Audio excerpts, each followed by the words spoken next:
আসসালামু আলাইকুম। কেমন আছেন সবাই? বেশ লম্বা একটা গ্যাপের পর আজ আবার চলে এলাম ছোট্ট একটা ব্লগ নিয়ে। তো আজ কাজিনদের সাথে যাব বইমেলায়। লাস্ট সেই 2011 সালে একবার গিয়েছিলাম আব্বুর সাথে, আর আজ আমি গার্জিয়ান হয়ে ওদের নিয়ে যাব। প্ল্যান তো অনেক আগে থেকেই করে রেখেছিলাম, কিন্তু সকালে উঠে খুব আলসেমি লাগছিল।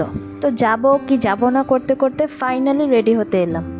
আজ আমি সাজবো নীলপরি নীলাঞ্জনা। জলদি জলদি করে 3 বোন রেডি হয়ে এখন বইমেলার উদ্দেশ্যে রওনা হলাম।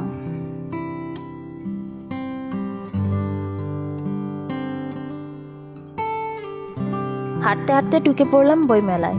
আমি বই খুব একটা পড়ি না, পড়া জিনিসটার প্রতি আমার একদম আগ্রহ হয় না। তবে কোনোভাবে যদি সুন্দর কোনো গল্প বা লেখার মধ্যে ঢুকে যাই, তখন সেটা শেষ না করা অবধি আর শান্তি পাই না।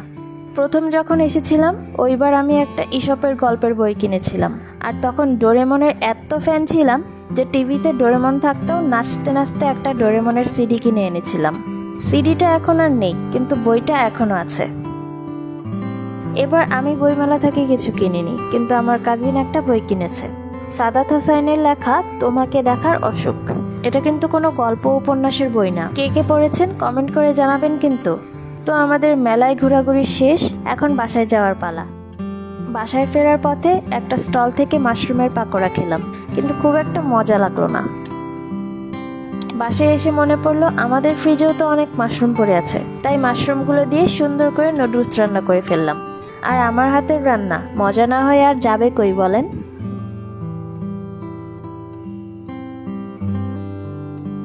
তো আজকের ব্লগটা এই পর্যন্তই। সবাই অনেক ভালো থাকবেন, আর আমার ব্লগটা এই পর্যন্ত দেখার জন্য সবাইকে অনেক অনেক ধন্যবাদ। আর হ্যাঁ, ব্লগটা কেমন লাগলো কমেন্ট করে জানাতে ভুলবেন না কিন্তু।